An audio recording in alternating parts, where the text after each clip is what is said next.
A very warm welcome to all our viewers to part 2 of our psychology career series. We are back again with yet another specialization in psychology, which I too am equally excited about, that is drama therapy. So honored to welcome our special guest for today, Ms.Subiksha Raman from Chennai. Really glad to have you on board, Subiksha. Welcome to our part 2 of the series. I'll just give a brief introduction for Subiksha. Subiksha Raman is an HCPC registered drama therapist, counseling psychologist, and founder of Stage and Stance Company, a pioneering mental health organization integrating creative art therapies, sports psychology, and general therapeutic services for athletes, performers, and the wider community. With broad experience across schools, universities, corporates, NGOs, and private practice, she supports individuals facing anxiety, depression, life transitions, and performance pressures, blending drama, movement, and expressive arts with clinical expertise. Subiksha also serves as secretary and treasurer of Dramatherapy India and is pursuing a PhD at Anglia Ruskin University, UK, exploring the intersection of creative arts therapies and sports psychology. And she is committed to normalizing therapy and making mental health more creative, accessible, and human. That is so impressive, Subiksha. Your intro itself speaks a lot about you. Thank you so much for Thank joining us you. today. So, Thank you for having me. thank you so much. Okay, so I'll just put forth my first question for you so that we can help as many parents and students who are interested in this particular career field. So, basically, can you briefly explain firstly what drama therapy is and how it works, and how is it different from traditional talk therapy? So, we would also like to know, like, in what situations and what groups of people can drama therapy be useful?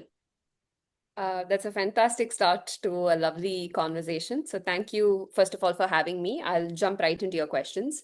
So, first and foremost, when we talk about traditional talk therapy, the assumption is that there is a lot of conversation that is happening. And sometimes, when a lot of it is about conversation, the people tend to get stuck in a very cognitive sense, right? So, there's a lot of thinking, talking that is going on, but what happens to the emotions that are inside? Because sometimes, our body catches on to these emotions and that gets stuck in our body and we don't know how to express them. So if Yes. you are someone who feels that way, or doesn't know what exactly is going on with you and you don't know how to express yourself, then you need to Okay. find an alternative way to express yourself.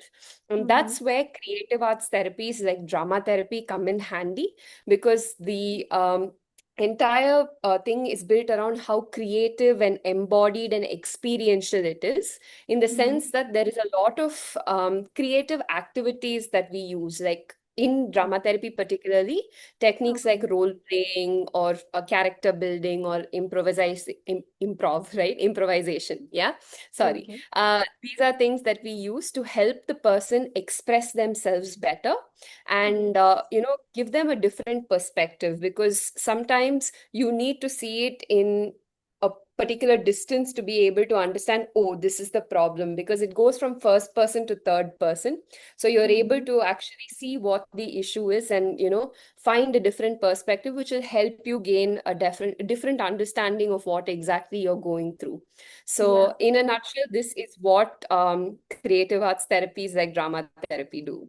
Yes. So drama, the word drama can actually resonate with role plays and things like that. Yes. Yes. So yeah, So, yeah. that's really, really interesting. Okay.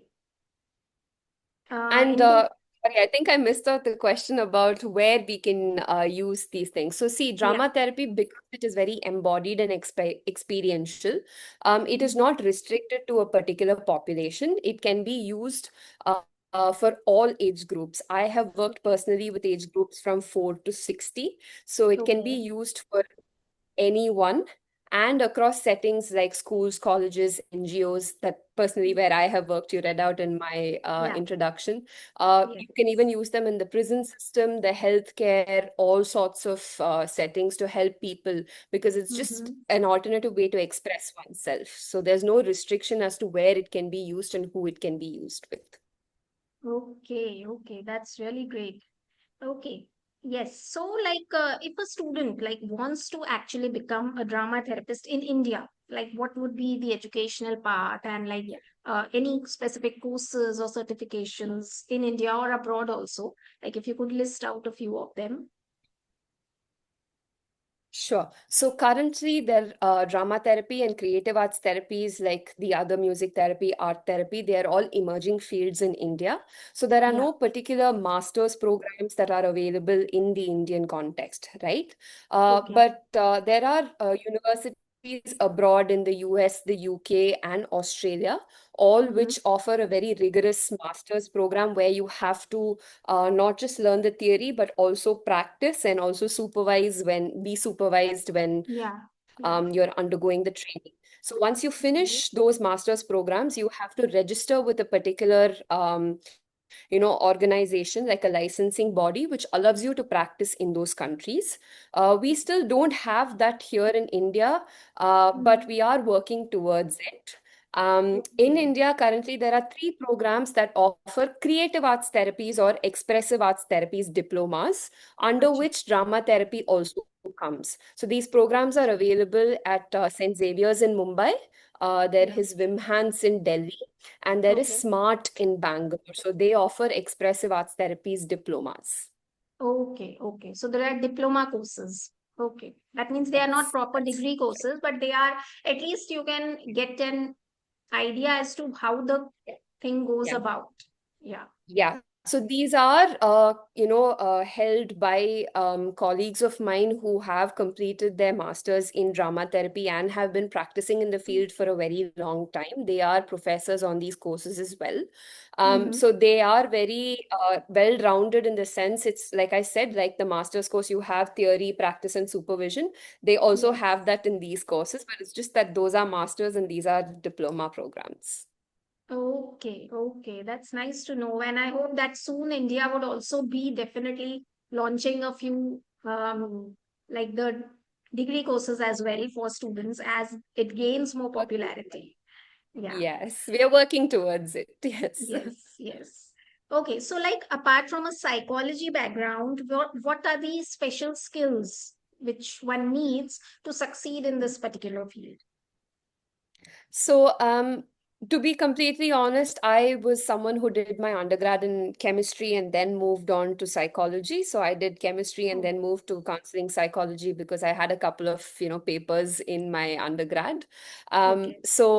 And I also have some experience in theater and, performance. So Okay. all these are helpful, but they're not exactly necessary because these Mhm. actually help you from the sense of showing other people or holding the space for other people when you do these creative activities. So your training in your master's program will teach you how to hold the space, but Mhm. there are certain creative activities that you need to know how to use with your clients when you work with them, and I think your performance or your experience comes in handy at that point. And I think apart from an interest in theater or performance, Mhm. communication skills, adaptability and flexibility, and emotional sensitivity is very, very important. Sorry, I'm thinking faster than I'm answering, so It's I'm okay. It's slipping up a okay. little bit. Yeah. But yeah, these are skills that are really, really, really important, because you do hold a lot of space for emotional exploration. So when you do Mhm. that, you need to be able to think fast, to be able to handle that space, because people do bring a lot of heavy material Yeah. sometimes. Yeah. So Yeah. when you combine creativity and care, that's where drama therapy comes in to the picture. So these skills are Yeah. very important to develop when you're becoming a drama therapist. Okay, okay, lovely, lovely. So, yeah, my last question for you would be what kind of organizations or any kind of settings are hiring a drama therapist? Because that would be a very, very important question for Yeah. students as well, like if there is any scope, because we hear of so many fields in psychology these days, but how many of them have actual scope in India? That is something which students really need to know. Yeah. So like I said, drama therapy is an emerging field in India right now. With the combination of the other forms of psychology like clinical psychology and counseling psychology, arts-based therapies are being welcomed into a lot of spaces like, schools or hospitals or even mental health organizations that currently are functioning in India. Okay. I think NGOs and even corporate settings are a lot more welcome to the idea of an alternative therapy to be used with their, employees, because it Okay. becomes a sense of, expression, right? Mm-hmm. And but there is going to be an increase in demand shortly, when once the awareness actually hits people Yes. saying that, there is something like this that actually exists. Mm-hmm. Because once the awareness is there, then the demand is created, right? So Definitely. there will be more work coming for a lot of us, as in the near future. So it's definitely something to Yeah. look forward to. I Yes. have been in private practice, so you can also get involved in private practice, if not, organizational work. Yeah. Yeah. Yeah. Okay, okay, Subiksha. It was really great talking to you, and thank you for keeping your answers so crisp and short, because we know that the attention span of people is reducing day by day, and we need to keep everything so I am short these happy days. to. Yeah. So thank you No, I for, mean, I'm someone who talks a lot. But yeah, thank you for having me. I'm glad if someone gets into drama therapy looking at this, I'm happy to help out. So please, yes, yes, thank you for sure. doing this, Dr. Rana. This is amazing. Okay, thank you, Subiksha. Yeah, so you all can post any kind of questions or queries in the comment section, and we will definitely be here to help you, any of us who reads your queries. And with this, I'll take your leave for today. We will come back once again next Wednesday with another specialization once again, and hope to see you all soon. Have a nice day. Thank you so much.